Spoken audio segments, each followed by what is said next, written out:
ఒక చిన్న పట్టణంలో తేజశ్రీ అనే అమ్మాయుండేది. ఆమెకు ఎంతో ప్రియమైన కుక్క పేరు డక్ష. తేజశ్రీకి ఒక చిన్న చెల్లెలుంది. ఆమె పేరు అద్వి. తేజశ్రీ ఎంతగా డక్షాను ప్రేమించేదో అద్వి కూడా అంతే ప్రేమించేది.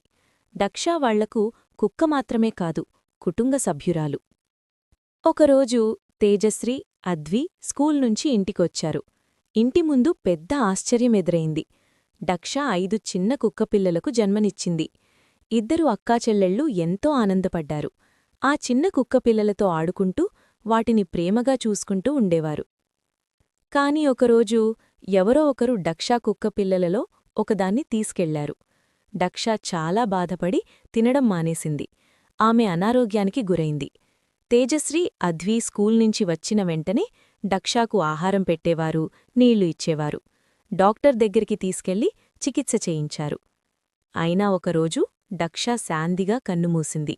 తేజశ్రీ, అద్వి చాలా బాధపడ్డారు, కన్నీళ్లు పెట్టుకున్నారు. కాని వారు డక్షాను ప్రేమతో గుర్తుచేసుకుంటూ, డక్షా, నీ ఆత్మకు శాంతి చేకూరాలి అని ప్రార్థించారు. ఆ రోజునుంచి వారొక మంచి విషయం నేర్చుకున్నారు. జంతువులను ప్రేమగా చూసుకోవాలి, అవి కూడా మనల్ని అంతే